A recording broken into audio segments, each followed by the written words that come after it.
Que o Senhor em Cristo continue vos abençoando. Por gentileza, podem tomar os vossos assentos. Quero já de antemão agradecer a minha oportunidade, privilégio sempre de poder ministrar a palavra de Deus. Agradeço ao pastor pela confiança e já justifico a ausência também do nosso pastor, devido a motivos da obra. Ele se ausentou hoje, então por isso ele não pôde estar conosco. Amém, queridos? Queridos, eu quero de forma muito simples, prática e objetiva compartilhar uma palavra que já há algum tempo Deus vem falando ao meu coração acerca disso, e é um assunto muito importante para nós, cristãos, servos de Deus. Há uma igreja que é ávida, tem desejo pela palavra de Deus, então se faz importante essa palavra. Amém? Tem 40 minutos do seu tempo para ouvir o que Deus tem preparado para você nessa noite? Coisa boa, maravilha. Então abra por gentileza a sua Bíblia comigo, no livro das Revelações, ou livro da Revelação, livro do Apocalipse, capítulo de número 2. Eu quero ler com você 7 versos para nortear o assunto da noite. Apocalipse, capítulo de número 2, o verso 1 ao 7. Eu vou ler aqui com os irmãos na Almeida, ou melhor, na King James atualizada. Amém, meus irmãos? Todos encontraram? Louvado seja Deus, que bom. Olha o que diz o verso de número 1. Ao anjo da igreja em Éfeso escreve: assim declara aquele que tem as 7 estrelas na mão direita e anda no meio dos 7 candelabros de ouro. Conheço as tuas obras, tanto o teu trabalho árduo como a tua perseverança, e que não podes tolerar pessoas más, e que puseste à prova aqueles que a si mesmos se declaram apóstolos, mas não são, e descobriste que eram impostores. Tens perseverado e suportado sofrimentos de toda espécie por causa do meu nome, e não te deixaste desfalecer. Entretanto, tenho contra ti o fato de que abandonaste o teu primeiro amor. Recorda-te, pois, de onde caíste. Por favor, repita só essa frase: de onde caíste. Não, par de graça, pouco barulho para muita gente. De onde caíste? Ele orou. Arrepende-te e volta à prática das primeiras obras. Porquanto, isso é importante, se não te arrependeres, em breve virei contra ti e tirarei o teu candelabro do seu lugar. Tens, contudo, a teu favor que odeia as práticas dos nicolaítas, as quais eu também odeio. O verso 7. Quem tem ouvidos, compreenda o que o Espírito declara às igrejas. Ao vencedor darei o direito de comer da árvore da vida que está no paraíso de Deus. Amém. Queridos, muito importante esta carta é de saber de todos os irmãos que são conhecedores das Escrituras, que esta carta foi o próprio Cristo que vai narrar a João aquilo que ele deveria escrever a pelo menos 7 igrejas que estavam na Ásia Menor. Só que não haviam somente 7 igrejas, é claro, sabemos disso. João está na chamada ilha de Pátimos, preso. Os irmãos sabem que a ilha Pátimos ela era uma ilha prisão localizada ao leste do Mar Egeu. E João estava lá por causa da palavra de Deus. Daí já fica um alerta para mim e para a tua vida. Às vezes, por causa da palavra de Deus, nós vamos enfrentar confrontos que vão tentar de alguma forma afrontar a nossa crença. A nossa confiança em Deus nos leva direto aos confrontos. Por isso que Jesus ele nos advertiu dizendo que no mundo nós teríamos aflições. Mas ele também disse para que nós tivéssemos bom ânimo, porque ele venceu o mundo. E por que eu digo isso com tanta avidez e verdade? Porque nos nossos dias, Pessoas têm deixado a presença de Deus por conta das afrontas, dos confrontos, das batalhas, dos combates e das situações que lhes são contrárias. Isto é perigoso para os nossos dias. Ainda que entendemos que isto que acontece nos nossos dias é um cumprimento das Escrituras Sagradas, dizendo que nos últimos dias o amor de muitos se esfriaria por causa da multiplicação da iniquidade. E essa carta se fez necessário para tratar alguns problemas daqueles dias, mas que também estamos vivendo nos nossos dias. E é importante, antes de nós entrarmos dentro da mensagem, falarmos um pouco da cidade de Éfeso. Os irmãos sabem, os irmãos que estudam Bíblia, que hoje, a cidade de Éfeso hoje estaria situada no que nós conhecemos hoje como a Turquia. E qual que é a importância e a relevância disso? Éfeso, ela era uma cidade que estava a pelo menos 5 quilômetros do mar Egeu. Isso é importante sabermos. Éfeso também era uma cidade muito conhecida pela sua cultura, pela sua economia e pelo papel que ela representava dentro da sociedade para aqueles dias. E ela tinha um poder de grande influência. Por quê? Porque a cidade de Éfeso, os irmãos sabem, e Paulo ele faz questão de escrever quando ele escreve a carta aos Efésios, aos irmãos que estavam lá em Efésios, a importância desta cidade também para o cristianismo. Éfeso naquele tempo era conhecido como a luz da Ásia. Só que a luz da Ásia ela estava vivendo um porão de idolatria e afundada no pecado por causa da idolatria. Todos sabemos que dentro da cidade de Éfeso se cultuava vários deuses. Sabemos que eles tinham um apreço muito grande, um fervor muito grande pela deusa Diana, chamada também Diana dos Efésios, ou conhecida por Artemis pelos romanos. E a crescente daqueles dias era a idolatria. E sabemos, conhecemos as histórias, a história vai contar que naqueles dias os cultos dentro da cidade eram movidos a idolatria, a prostituição, a profanação dos próprios corpos dentro dos templos. Era algo terrível. Era algo terrível que não dá nem para se comentar. Se você depois quiser conhecer um pouco mais a fundo, vai pesquisar acerca dessa história, acerca da cidade de Éfeso e como era o culto dentro da religião pagã instituída naqueles dias. Então a cidade de Éfeso ela era conhecida por vários motivos. Ela era uma cidade conhecida, hoje podemos dizer, uma cidade cosmopolita. O que seria isso? Ela era uma cidade que tinha uma influência de diversificação cultural, política e religiosa para aqueles dias. Era uma cidade que era de grande importância para a Ásia Menor. E por que é importante nós dizermos isso? Uma das causas que fez com que esta cidade se tornasse conhecida foi os rios que cortavam a cidade.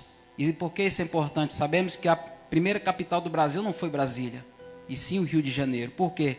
Por conta exatamente por estar próximo à região de mares, por conter muitos rios nas suas proximidades. E isso é importante entendermos por quê? Porque a maioria das cidades hoje que crescem, elas crescem ao redor dos rios, ou próximo das regiões marítimas.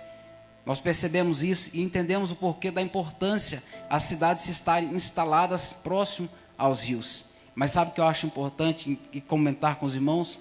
Que a cidade de Jerusalém é um enigma. Sabe por quê, pastor Dulcineia? Porque a cidade de Jerusalém ela não tem rios que cortam a sua região. Ela não tem afluentes que cortam a sua região. Conhecemos o Mar da Galileia, mas ele é um lago de água doce e tem um nome tem vários nomes e significados dentro do texto bíblico. Mas ela não tinha rios importantes como o Rio Jordão, como o Rio Nilo, que cortava toda a terra do Egito e por isso tornou-se também uma grande influência. Mas sabe o que é interessante? Porque a cidade de Jerusalém, ela não tinha rios que cortavam as suas limitações. Sabe por quê? Porque o rio que cortava a cidade de Jerusalém não era um rio físico, mas sim um rio espiritual. Olha o que diz os Salmos de número 46, verso de número 4. Há um rio cujas correntes alegram a cidade de Deus, o santuário das moradas do Altíssimo.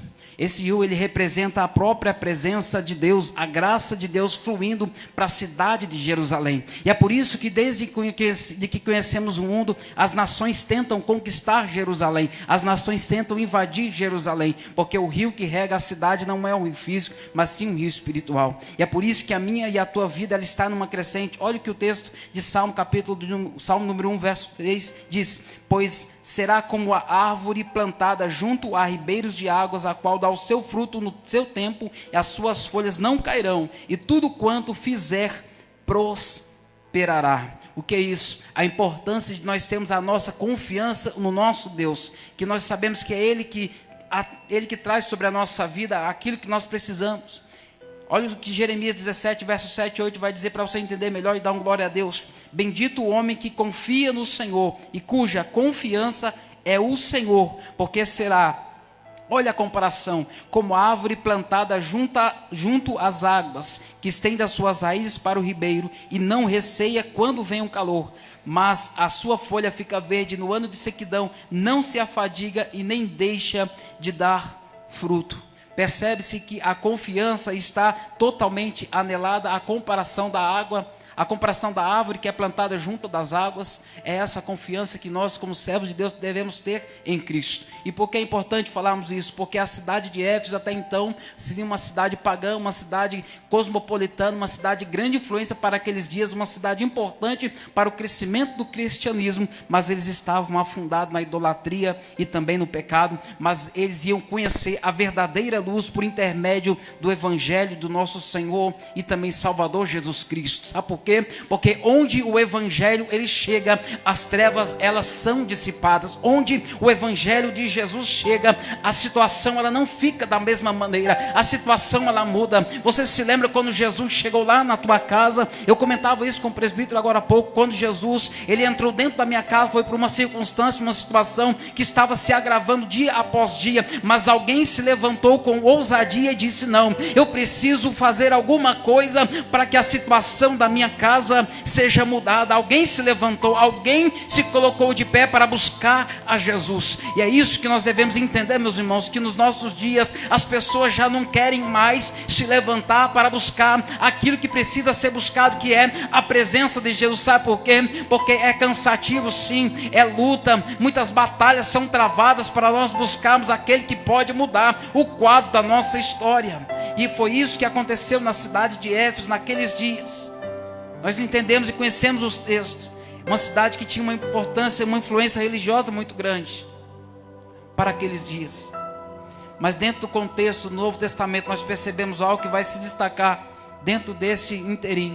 Porque a cidade de Éfeso até então mergulhada, afundada no pecado, na idolatria, ela vai conhecer o Evangelho por intermédio da vida do apóstolo Paulo. E seria importante eu comentar isso com os irmãos. A cidade ela era uma cidade imponente.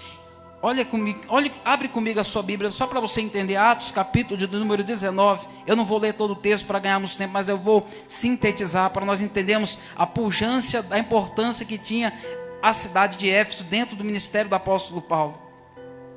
A cidade de Éfeso, que foi uma das destinatárias das cartas do apóstolo Paulo naqueles dias. O apóstolo Paulo, ele chega na cidade de Éfeso. Ele permanece lá pelo menos 3 meses, pregando dentro das sinagogas. Passou-se pelo menos 3 anos na cidade. Ele vai pregar depois 2 anos na casa de um homem chamado Tirano, falando acerca do reino dos céus, pregando a palavra de Deus para a vida daqueles irmãos. Aqueles irmãos passam a conhecer a Cristo por intermédio da vida do apóstolo Paulo. Aquela cidade que até então tinha uma cultura totalmente avessa ao cristianismo, uma cultura pagã, uma cultura longe dos padrões cristãos, ela começa agora a se fortificar na graça que há em Cristo Jesus por intermédio da palavra de Deus. Então percebam, irmãos, que a cidade de Éfeso foi uma cidade chave para o trabalho missionário do apóstolo Paulo, porque na nossa vida não é diferente. Existem situações e momentos que se tornarão chaves para o teu ministério, para alavancar a tua casa, para alavancar a tua vida, e nem sempre estas chaves elas vão ser viradas de forma fácil. Às vezes vai precisar ter um pouco de esforço. Às vezes vai precisar de nós nos darmos um pouco ao trabalho de levantar cedo, de pagar o preço, de fazer o que precisa ser feito para que algumas situações mudem. Ou você acha que foi fácil para o apóstolo Paulo chegar em uma cidade de cultura pagã, uma cidade que adorava a outros deuses, uma cidade que não tinha o apego ao cristianismo, até porque eles não conheciam na sua totalidade, e passar a seguir a Cristo? É isso que acontece conosco, meus irmãos. Nos nossos dias nós achamos que muitas das vezes basta nós chegarmos na igreja. Eu não estou menosprezando isso, me entenda por favor, e não critique a minha fala antes de entender o que eu vou dizer. Nós muitas das vezes pedimos oração para um irmão, para um pastor, para o obreiro da igreja, para o diácono, ou pedimos para alguém levar o nosso nome para a oração. Isso é válido, isso é muito importante, e temos que realmente confiar no poder da oração, porque nós entendemos, quando nós abrimos os textos bíblicos, que quando a igreja se propunha a orar, cenários, situações, milagres aconteciam por intermédio da oração. Eu vou repetir a minha fala, que eu acho que eu não me expressei muito bem. Não só aconteciam, milagres acontecem quando a igreja de Jesus se propõe a orar. E eu falo isso com propriedade, meu irmão. Um dia alguém se levantou pela minha vida e orou por mim, e disse que Deus podia mudar a minha história, mudar o quadro da minha vida, e assim aconteceu, ele mudou. E da mesma maneira, Paulo, ele teve suas dificuldades para pregar para esta cidade, mas ele não desistiu, e agora ele vai instituir igrejas dentro da cidade de Éfeso. Passa-se algum tempo, conhecemos o texto, Paulo ele já está caminhando para o final da sua vida, da sua história, ao seu martírio. Mas ele entendia o propósito pelo qual Deus havia chamado ele. Ele vai instruir algumas pessoas, e conhecemos, após o apóstolo Paulo passar pela cidade de Éfeso, ele vai deixar o jovem Timóteo para cuidar daquela igreja, para continuar os ensinos aos irmãos que estavam na cidade de Éfeso. Ele enfrentou uma forte oposição. Os irmãos se opuseram fortemente, presbítero Marcelo, ao cristianismo, à palavra que Paulo pregava, ao ponto até mesmo de querer matar Paulo, tirar a própria vida. Mas quando ele chega em Éfeso, Atos capítulo 19, depois os irmãos leem em casa com calma, o evangelho, quando ele chegou, sabe o que as pessoas fizeram? As pessoas que eram até então de cultura pagã, queimaram os seus livros de magia, queimaram os seus livros de bruxaria, se aderiram ao evangelho, deixaram de cultuar a outros deuses para cultuar o único e verdadeiro Deus. Mas sabe o que é mais interessante? É que quando Paulo ele chega na cidade de Éfeso, ele vai encontrar 12 discípulos de João, o Batista. Ele havia pregado o arrependimento, o arrependimento para perdão dos pecados. E ele pergunta: ei, vocês conhecem, já receberam o Espírito Santo? Eles olham: mas que Espírito Santo? Nós nem sabíamos que havia Espírito Santo. E já havia passado de 25 a 26 anos aproximadamente após a morte de João, depois que Paulo chegou na cidade de Éfeso, e eles ainda não haviam a falar acerca do Espírito Santo. A Bíblia diz que Paulo impõe as mãos sobre eles, ora, e eles recebem a unção, o derramamento do Espírito Santo naqueles dias. Sabe o que é isso? O avivamento em Éfeso, naqueles dias, pela vida do apóstolo Paulo, chegou. Eles estão vivendo um verdadeiro avivamento. E eu pergunto à igreja, porque eu perguntei a mim: será que onde nós temos chegado, nós temos levado o verdadeiro avivamento através da ministração da palavra de Deus? Será que os nossos corações eles queimam tanto ainda? Será que arde tanto ainda em brasa, ao ponto de nós chegarmos em algum lugar e as pessoas sentirem a presença de Deus através da nossa vida? Será que nós conseguimos ainda motivar alguém através da fé que hoje nós professamos em Cristo? Porque foi isto que Paulo fez quando ele chegou na cidade de Éfeso. Foi isso que o apóstolo Paulo fez. E no final da sua jornada, ele vai dizer para Timóteo: Timóteo, fortifica-te na graça que é em Cristo Jesus. Ele instrui Timóteo acerca dos falsos ensinos, acerca dos falsos mestres, acerca das idolatrias, acerca de tudo aquilo que a igreja poderia enfrentar, e de fato enfrentou, e diz para Timóteo ficar firme. Ele vai escrever nas suas últimas cartas, uma carta de inspiração, uma carta de motivação para Timóteo permanecer firme na fé, para Timóteo continuar combatendo o bom combate, como ele mesmo disse, que ele havia combatido o bom combate, ele havia encerrado a carreira dele, e ele havia guardado a fé, porque ele sabia que ele já estava caminhando para os seus últimos dias. Timóteo, ele fica na cidade de Éfeso, ele permanece como pastor daquela cidade. Então aquela cidade, ela foi difundida, o evangelho que tornou-se uma crescente. Mas sabe o que eu percebo? Algo interessante para os nossos dias, que o maior crescimento nosso, como cristãos, como igreja, como corpo místico de Jesus na terra, ela não se dá na horizontal. Podemos ter igrejas grandes, templos estupendos, maravilhosos, mas o nosso maior crescimento não é esse. O nosso maior crescimento é na vertical. Sabe o que é isso? A Bíblia diz que nós somos edifício de Deus. Ou seja, o crescimento nosso, ele não é na horizontal, ele é vertical. Nós devemos crescer em graça, crescer em conhecimento, crescer em desejo de conhecer mais da palavra de Deus. Foi que o profeta Oséias, ele vai escrever para nós, dizendo em Oséias 6, capítulo 3, conheçamos e prossigamos em conhecer ao Senhor. Não basta apenas conhecer, nós temos que prosseguir. Paulo pregou o Evangelho. O Evangelho enfrentou forte oposição naqueles dias. Mas sabe o que eu percebo? Que aquela cidade, ela precisava de fato ser confrontada. Existe uma substância chamada luminol. É uma substância que os peritos criminais eles usam. Quando eles chegam na cena de um crime, eles passam luminol para encontrar vestígio de sangue na cena do crime. O apóstolo Paulo, quando ele leva a palavra de Deus à cidade de Éfeso, exatamente isso que ele vai fazer. Ele vai levar o luminol, porque ao olharmos para aquela cidade, ao olharmos para a oponência, aquela cidade era uma cidade opulenta, era uma cidade que chamava a atenção, pessoas de várias regiões do mundo. Para os irmãos entenderem, uma cidade cosmopolitana é como a cidade de São Paulo, onde pessoas de várias regiões do mundo vão para aquela cidade, por ser uma cidade importante, uma cidade que oferece muitas oportunidades, tal como era a cidade de Éfeso. Só que o que muitas pessoas não imaginavam é que ela estava mergulhada no pecado. E somente a palavra de Deus, ela consegue trazer à luz aquilo que está em trevas, aquilo que está oculto. E aquela cidade passou por isso. Pessoas que confiavam em magias, pessoas que adoravam ídolos, aderiram agora ao cristianismo. Essa carta foi importante. Essa é uma das cartas mais importantes que foi escrita naqueles dias pelo apóstolo Paulo.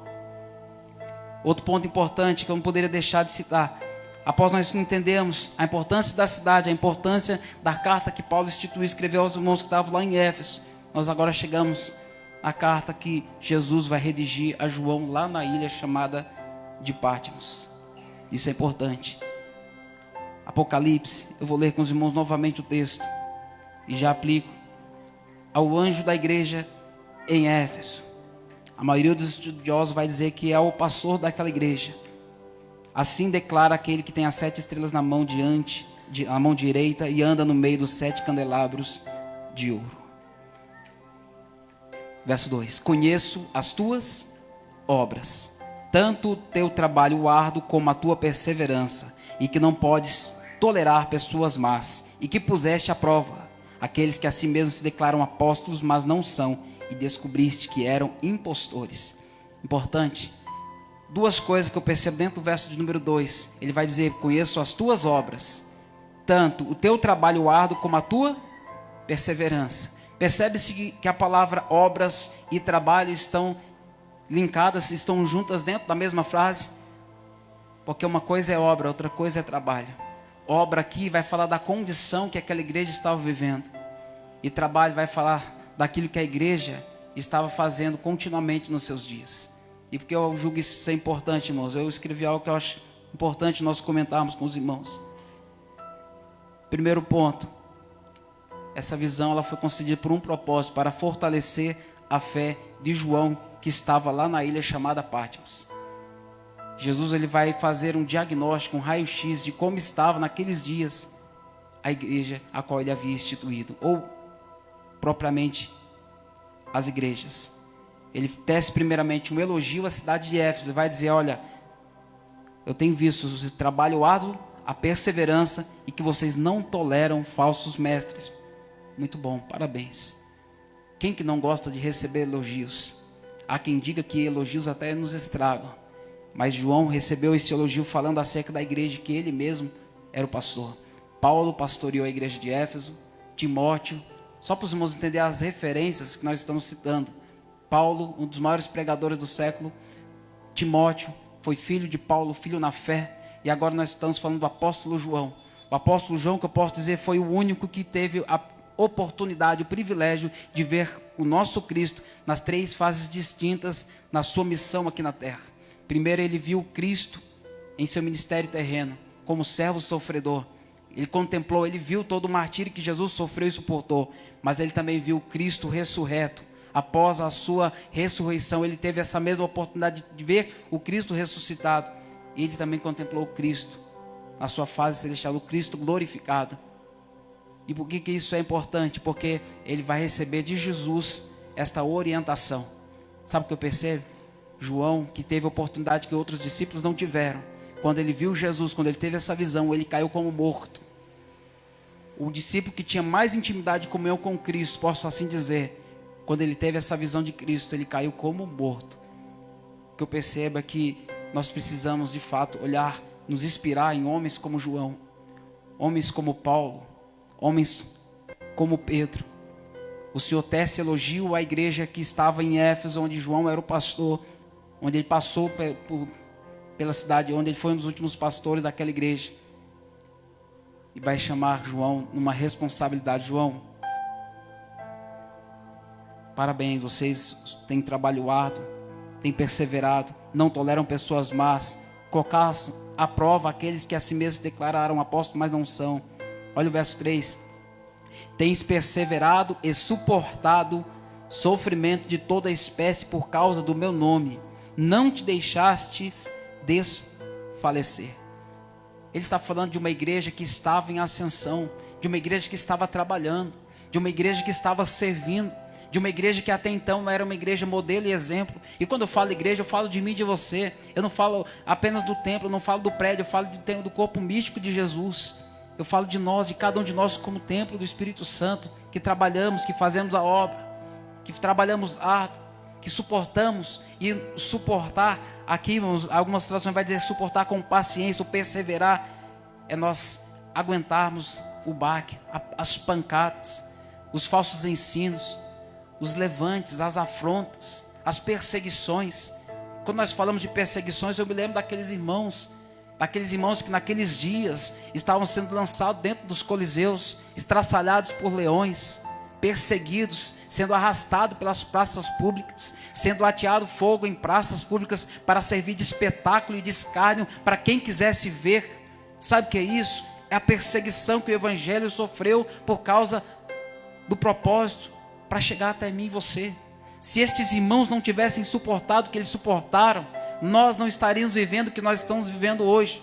E a pergunta que eu fiz a mim, mas o que nós temos feito para de alguma forma agradecer ou sermos gratos por aquilo que estes irmãos sofreram? Isso é importante, irmãos. A igreja primitiva, ela cresceu debaixo de perseguição, de luta. Ela manteve a sua paixão, a sua fidelidade, o seu empenho por causa da obra. Imagina comigo uma árvore frondosa, plantada em um solo fértil, que no início ela dá seus frutos. Seus frutos as suas folhas são viçosas, os seus galhos promovem sombra para quem quiser. Só que com o passar do tempo, estes frutos se tornam secos. Estes frutos já não chamam mais tanta atenção. As folhas que até então eram opulentas, agora são folhas raquíticas. Já não podem fornecer sombra mais como forneciam antes. Assim estava a igreja de Éfeso. Assim estava naqueles dias que Jesus falou com João. Esta igreja, elas já não podiam mais nutrir, ou não podiam mais fazer prosperar como era naqueles dias, porque as suas raízes estavam ressecadas.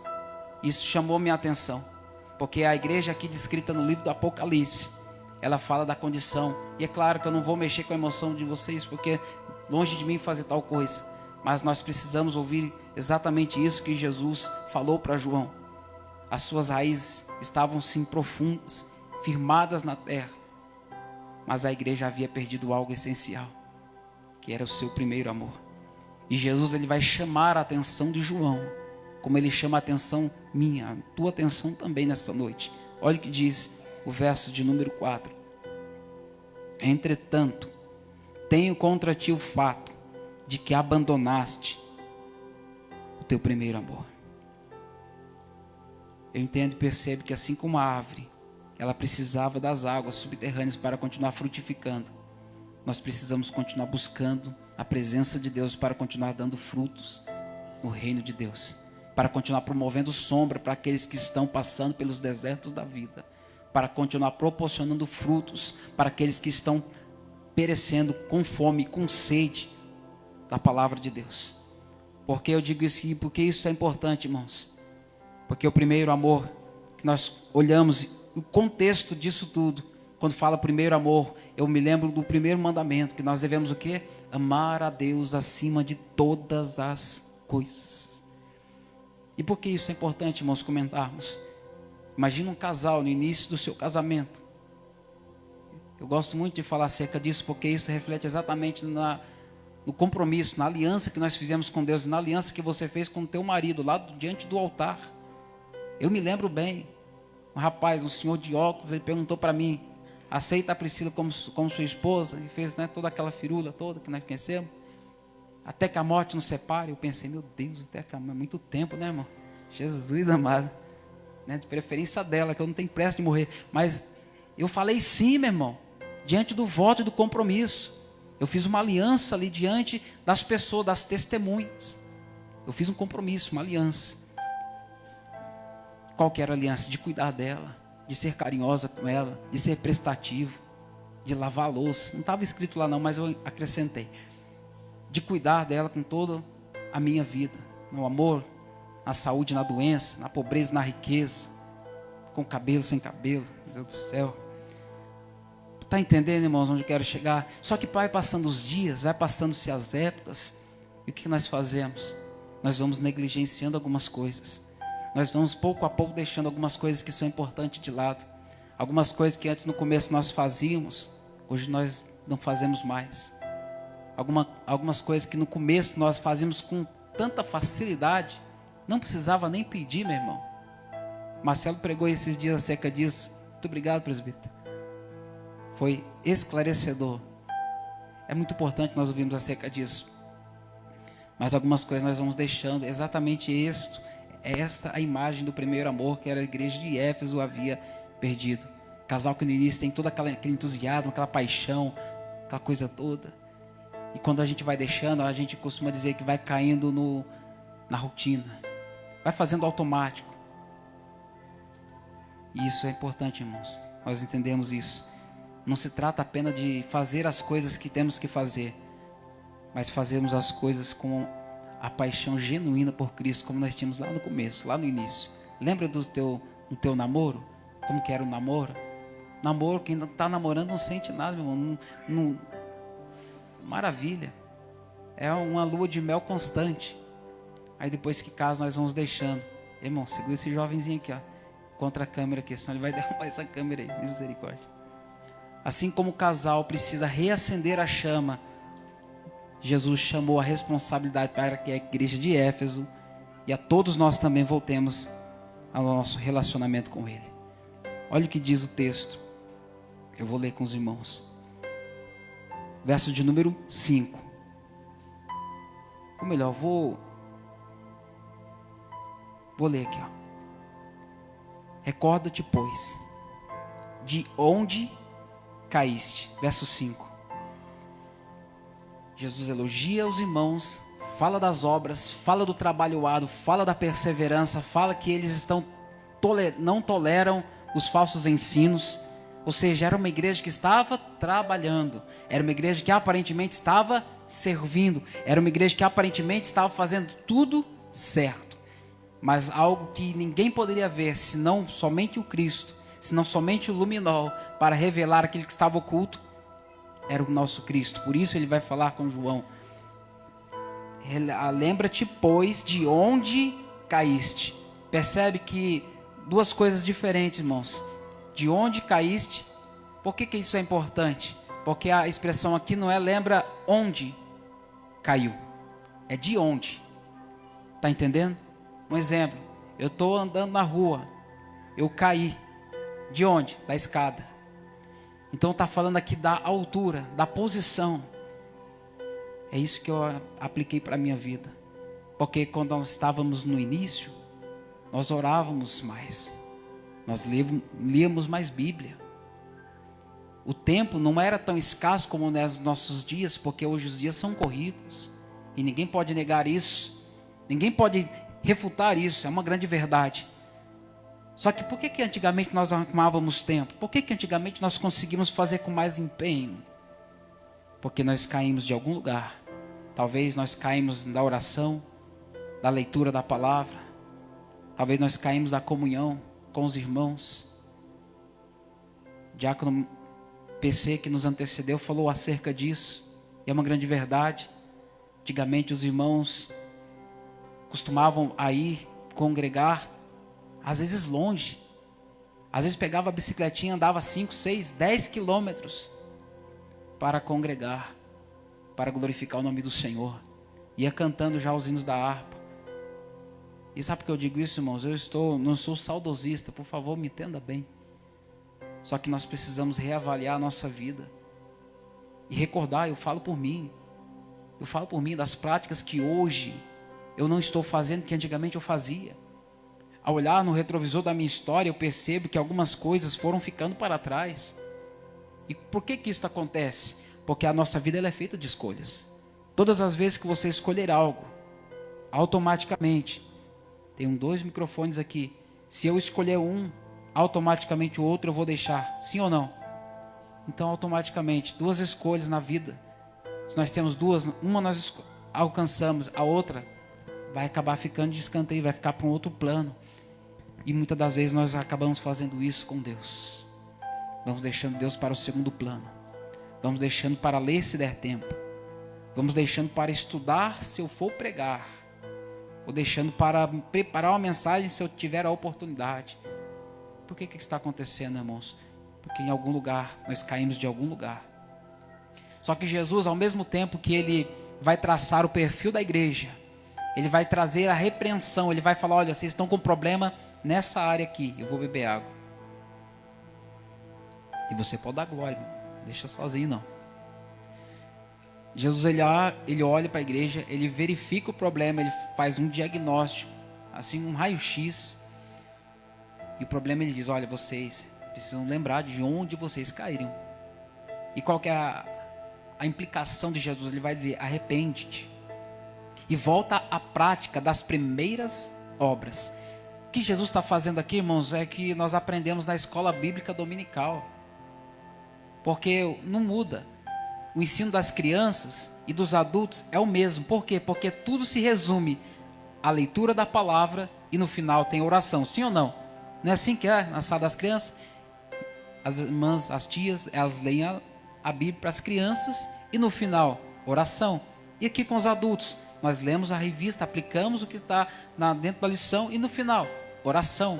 Então a receita para as crianças, a receita para os adultos, a receita para mim, a receita para você, ou melhor, o conselho de Jesus, porque não é receita, não é bolo, mas a implicação da ordenança de Jesus é arrepende-te e volta à prática das primeiras obras.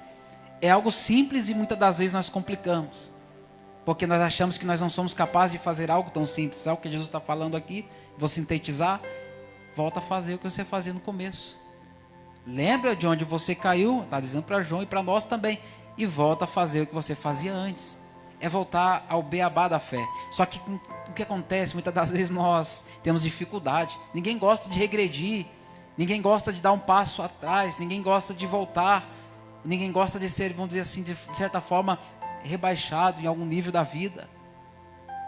Mas nós precisamos nos humilhar, voltar, nos arrepender e voltar a praticar as primeiras obras. Por quê? Porquanto, se não te arrependeres, em breve virei contra ti. Isso são palavras de Jesus. E te darei o teu candelabro do seu lugar. Ou candeeiro em algumas outras traduções. Porque a tradução que eu estou usando é uma tradução funcional. Eu falei isso em outra oportunidade. Tem a tradução literal, funcional e livre. Candeeiro aqui vai falar acerca da presença da luz de Cristo, da orientação do Senhor sobre a nossa vida. Ele está dizendo, olha, se não te arrependeres, em breve virei contra ti e tirarei o teu candeeiro, ou tirarei a minha presença, a minha orientação da sua vida. E como que eu percebo que isso acontece? Quando a pessoa não se arrepende, automaticamente ela vê a igreja como um lugar comum, ela vê a igreja como um lugar talvez de rever algumas pessoas amigas, queridas e amadas, porque ela gosta do ambiente do culto, ela gosta do que é falado dentro dos cultos, talvez não uma palavra que motive ela, se não motivar também ela não volta mais. Por quê? Porque ela deixou o primeiro amor, ela já não quer mais praticar as primeiras obras, ela já não quer mais se arrepender, Porque arrependimento não é um sentimento, é uma atitude. Arrependimento nunca foi um sentimento. Alguém, estou me sentindo aqui de me arrepender. Não, é uma atitude. Arrepender ou se converter é você mudar de direção. Metanoia, mudança de pensamento, de mente. É isso que Cristo está falando. Se não se arrepender, eu vou vir contra você. E João está ouvindo isso, está escrevendo. E vou retirar a minha presença. E sabe que quando eu lembro dessa palavra sobre arrependimento, eu me lembro do Salmo 51 que Davi, depois de haver caído em pecado com Betseba, ele vai escrever lá no verso de número 10. Põe na tela aqui para mim, meu irmão, por gentileza. Salmos 51, verso de número 10. Olha que texto importante. Ó Deus meu, cria em mim um coração puro e renova dentro de mim um espírito inabalável. Isso aqui é importante.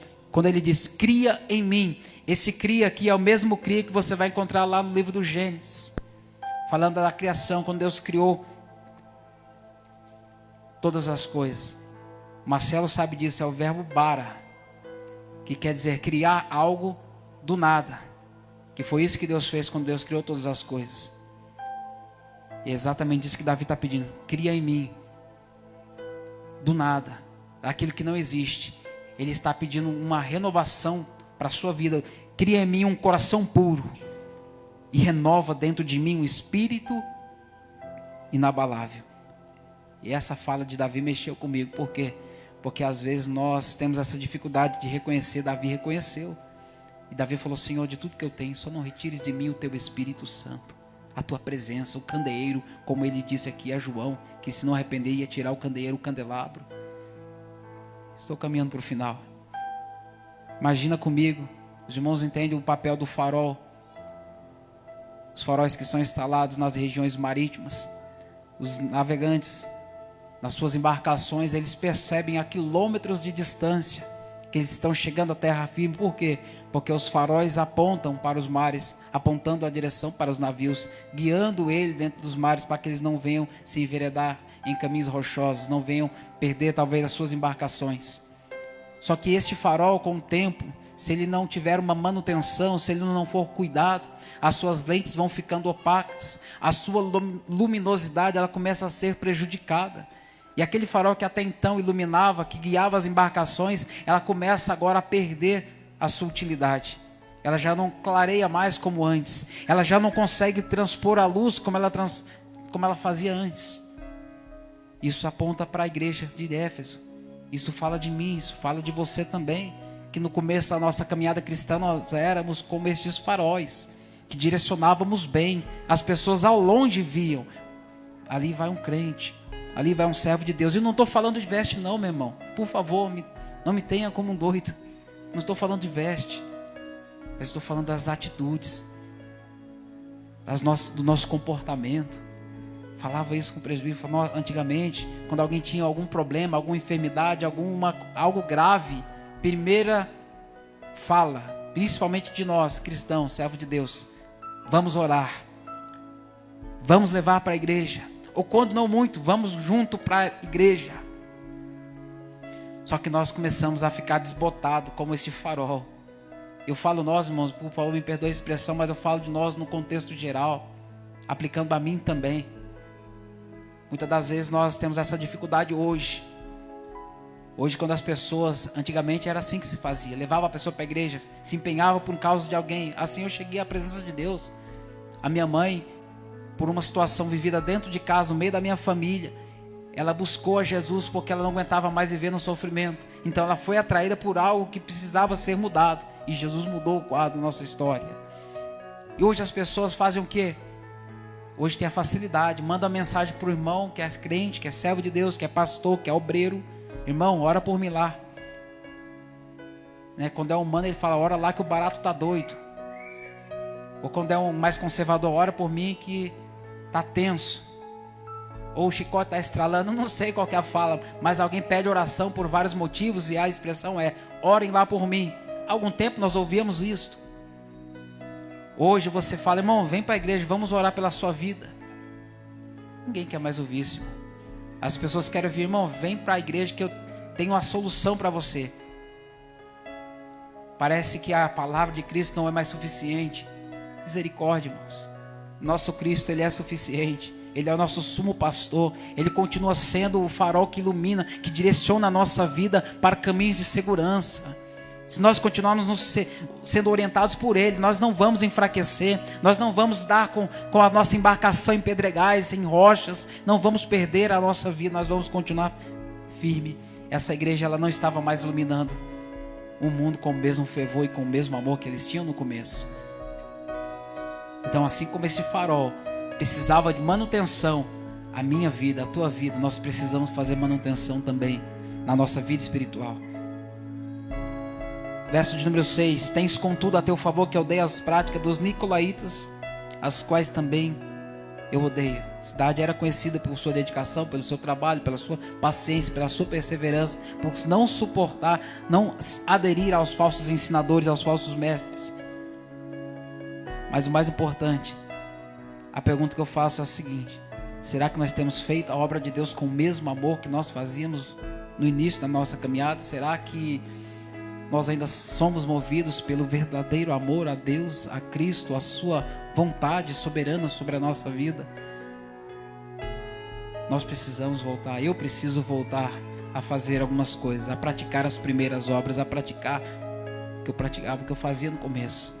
E para resumir tudo isso que eu já falei, irmãos, eu quero concluir com 3 pontos e finalizo aqui a minha fala. Primeiro, Jesus, ele fez um raio-x da igreja, como estava naqueles dias. E a primeira igreja que ele vai tratar é a igreja de Éfeso. E a primeira pessoa que ele vai falar é João, que foi um dos últimos pastores que Éfeso teve. Sabe o que eu percebo aqui?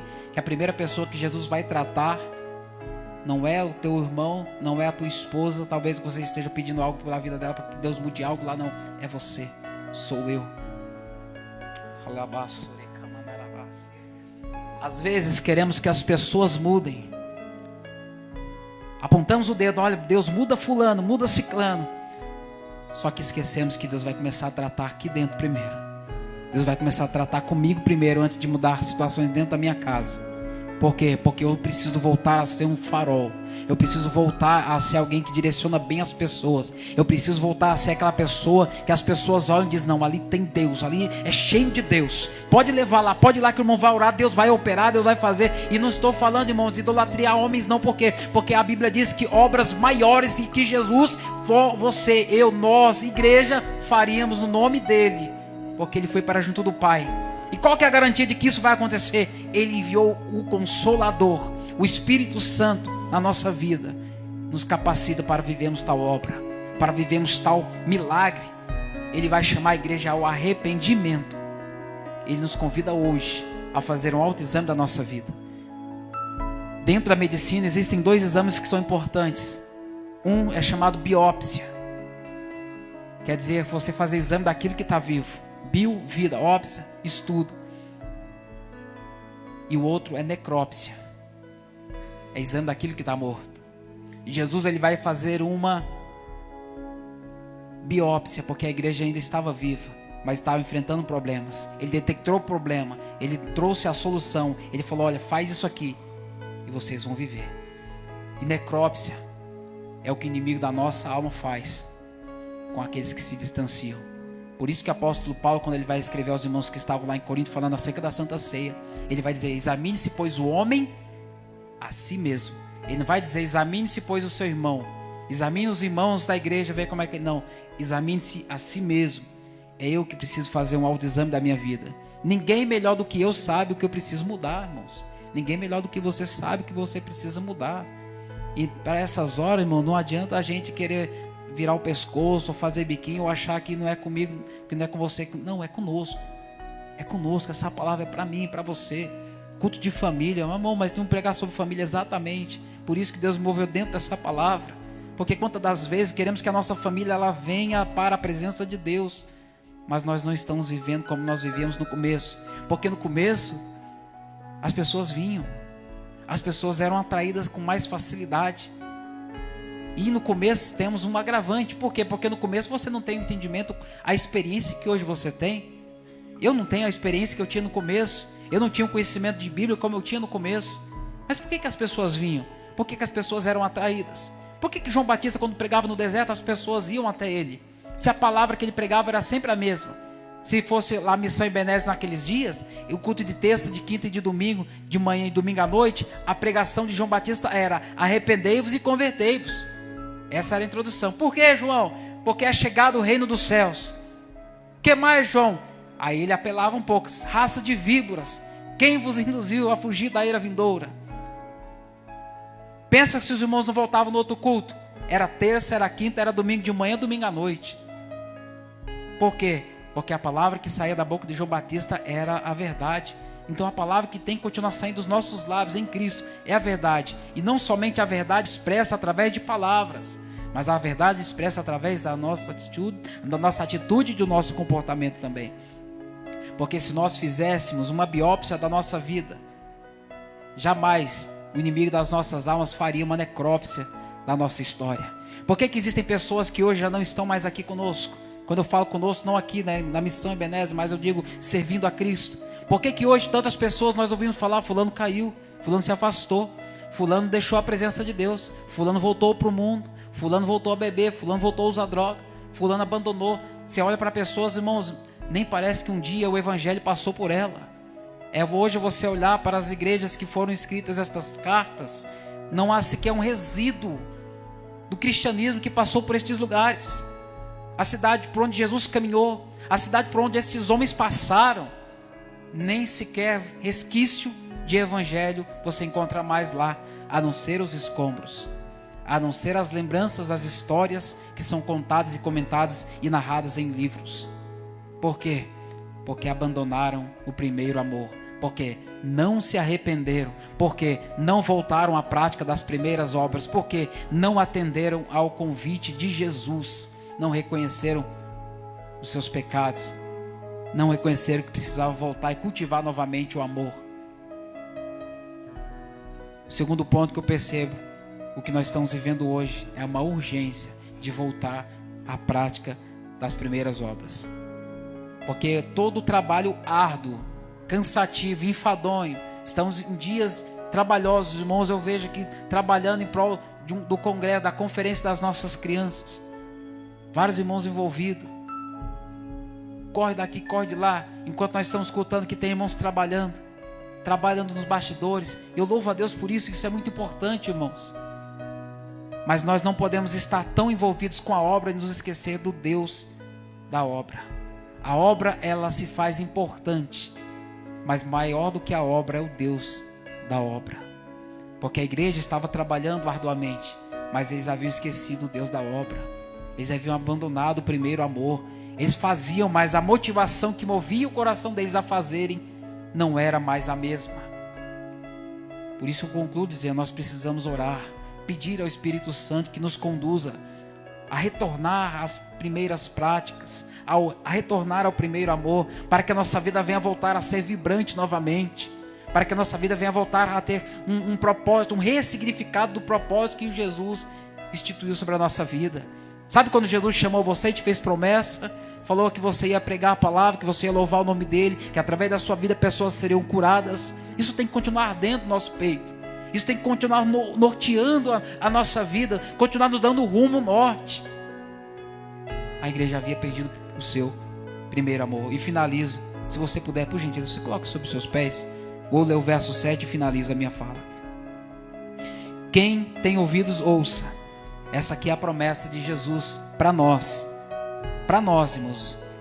Jesus prometeu para aqueles que vencerem a um galardão. Olha o que diz. Quem tem ouvidos, tem ouvidos? Tem aí? Tem. Compreenda o que o Espírito declara às igrejas. Às igrejas. Ao vencedor darei o direito de comer da árvore da vida que está no paraíso de Deus. Declaração de Jesus: ao que vencer, ao vencedor darei direito de comer da árvore da vida que está no paraíso de Deus. Irmãos, nós precisamos continuar influenciando vidas, impactando pessoas, através daquilo que Jesus fez sobre a nossa vida. E essas promessas, uma das promessas, nós estamos falando isso na escola bíblica, vai nos alcançar. Ao vencedor, Jesus prometeu: darei o direito de comer da árvore da vida que está no paraíso de Deus. Nós precisamos buscar esse renovo. Precisamos viver novamente esse amor. Precisamos inspirar pessoas novamente através do primeiro amor que um dia nós tivemos. Amém, meus irmãos? Eu queria orar junto com você. Traga a sua memória, reflita. Onde foi? De onde foi, melhor dizendo, eu pergunto. Lembra-te, pois, de onde tens caído. Onde que você tem caído? Onde que você tem parado de fazer aquilo que você fazia no começo? De onde? Fecha os teus olhos, por gentileza. Fecha os teus olhos. Senhor, queremos, ó Deus, nesta noite, meu Pai, pedir ao Senhor, meu Deus, que assim como o Senhor fez com a igreja que estava lá em Éfeso, onde Paulo pregou a palavra, onde centenas de irmãos se converteram ao Evangelho, onde Timóteo também pastoreou aquela igreja, Senhor, refutando os falsos ensinos, e ensinando os irmãos a perseverarem na sã doutrina, onde, meu Deus amado, o apóstolo João também teve a oportunidade de ministrar, meu Deus, aos irmãos por mais de 3 anos, ensinando eles acerca, meu Deus amado, do reino dos céus, acerca da dedicação, do amor, meu Deus amado, a qual eles deveriam continuar servindo ao Senhor.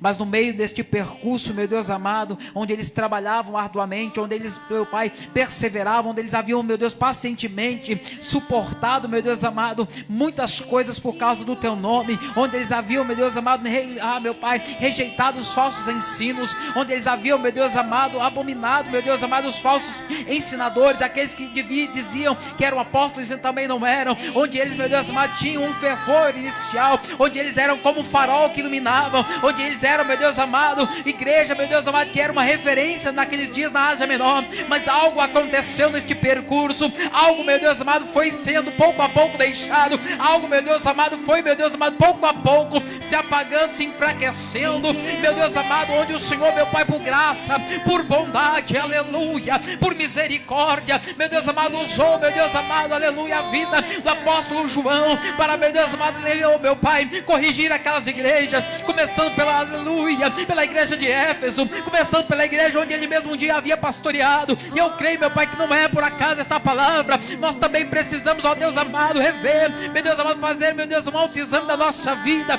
nos lembrar de onde nós caímos, de onde, meu Deus amado, nós temos abandonado alguma coisa, de onde nós temos deixado, meu Deus amado, o primeiro amor, a prática das primeiras obras. Oh, Espírito Santo, nos ajuda, nos faça, meu Deus amado, voltar pelo caminho, meu Deus amado, o caminho da humilhação, o caminho do arrependimento, meu Pai, assim como Davi, meu Deus amado, clamou ao Senhor e pediu: ó Deus, cria em mim um coração puro, aleluia, em nome de Jesus Cristo, nesta noite, que o Senhor possa, meu Deus amado, aleluia, como naqueles dias, passar em revista em nosso meio, como general, meu Deus amado, aleluia, dentro de um quartel, e meu Deus amado, e traçar sobre a nossa vida, meu Deus amado, um novo plano. Oh, meu Pai, em nome de Jesus Cristo, não nos deixe viver, meu Deus amado, menos, não nos deixe, meu Deus amado, viver, meu Pai amado, como aquela igreja, mas que nós viemos, ó Deus amado, no nome de Jesus, nos arrepender, voltar, meu Deus amado, à prática das primeiras obras, retornar ao primeiro amor, voltar a fazer, meu Deus amado, aleluia, com o mesmo ânimo, com a mesma disposição, com a mesma, meu Deus amado, fé, a qual tínhamos nós no começo, e que o Senhor venha, meu Deus, continuar sendo glorificado sobre a nossa vida, meu Pai. Eu quero entregar em tuas mãos e pedir ao Senhor: Espírito Santo, visita esta casa, visita esta igreja, visita a vida dos meus irmãos, aqueles que se afastaram, aqueles que abandonaram, meu Deus amado, a obra, aqueles, meu Deus amado, que deixaram, que desanimaram, que desfaleceram no caminho, em nome de Jesus. Oh, meu Pai, eu quero colocar em tuas mãos a cada um dos teus servos, a cada um dos teus filhos, ó Deus, e eu creio que nós viveremos um novo tempo, meu Deus amado, para, aleluia, para esta nação, meu Deus, para este país. Ah, meu Pai, em nome de Jesus Cristo, usa de bondade para conosco mais uma vez. Eu quero entregar em tuas mãos, meu Pai, e pedir ao Senhor que continue, meu Deus, falando melhor em cada coração, por intermédio do teu Espírito Santo. É o que, meu Deus amado, nós oramos e agradecemos ao Senhor, em nome de Jesus. Amém e amém e amém. Amém, meus irmãos. voltemos à prática das primeiras obras. Voltemos ao primeiro amor que nós tínhamos no começo. Voltemos. Amém, queridos? Lembrando aos irmãos, sábado agora teremos a nossa conferência das nossas crianças, príncipes e princesas do reino. Amém, meus irmãos? Mateus 19:14. Não deixe de prestigiar esse momento, que eu tenho certeza que vai ser. Mas é para as crianças. A Bíblia diz que nós temos que ser como tais, para nós entrarmos no reino dos céus. Nós somos crianças na presença do Rei. Amém? Traga suas crianças, venha prestigiar, venha também nos ajudar. Tenho certeza que vai ser um momento maravilhoso para a glória de Deus. Não, Miguel, vai ser benção. Miguel está fazendo assim, ó. Isso aí, Miguel, muito bom. Amém, meus irmãos? Vamos orar a Deus, vamos agradecer ao Senhor. E tenha certeza de que essa noite o Senhor, Ele mudou algo dentro do teu coração. Você vai voltar a fazer aquilo que você não fazia. Mas eu não tinha força. Exatamente, usa essa expressão. Eu não tinha. Hoje, Deus mudou a tua história. Você vai voltar a ter força. Você vai voltar a dobrar os teus joelhos de madrugada. Você vai voltar a ter um sentimento prazeroso ao abrir a sua Bíblia e falar com Deus e sentir Deus fluindo através das letras sagradas.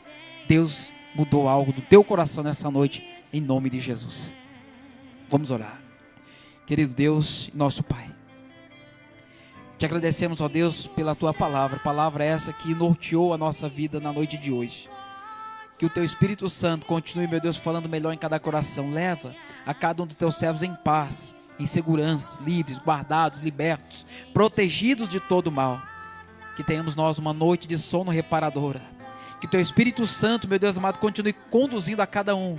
E que cada um possa continuar sendo um farol, guiando as pessoas neste mundo de densas trevas. E que o nome do Senhor continue sendo glorificado. E que a mão do Senhor continue sobre cada vida, meu Pai, nesta casa. E onde houver um coração, meu Deus amado, desejoso pela tua presença, renova ele, renova ela. Visita a cada um, meu Deus, e cumpra a tua vontade. Nós oramos, meu Deus amado, e pedimos que a tua bênção seja derramada sobre cada coração nesta noite, em nome do Senhor Jesus. Amém. Estenda suas mãos com as minhas. Que o grande amor de Deus, que a graça do nosso Senhor e Salvador Jesus Cristo, e que as doces consolações do amado e amigo Espírito Santo repouse sobre cada um de nós, não somente hoje, mas para todos sempre, e todos juntos. Digamos: vá em paz, dá um abraço no teu irmão, aplauda Jesus e até sábado, em nome do Senhor Jesus. Deus abençoe.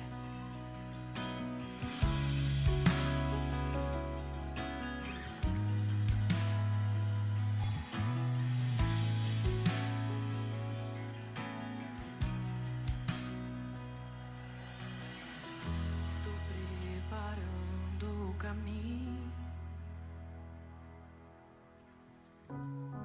endireitando as veredas, e cada vez mais diminuindo, porque importa que ele cresça.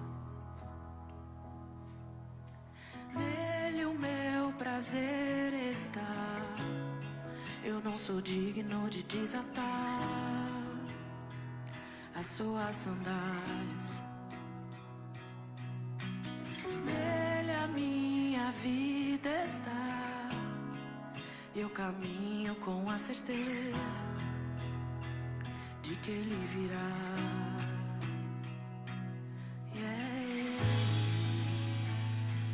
Por ele que eu estou gastando a minha vida, perdendo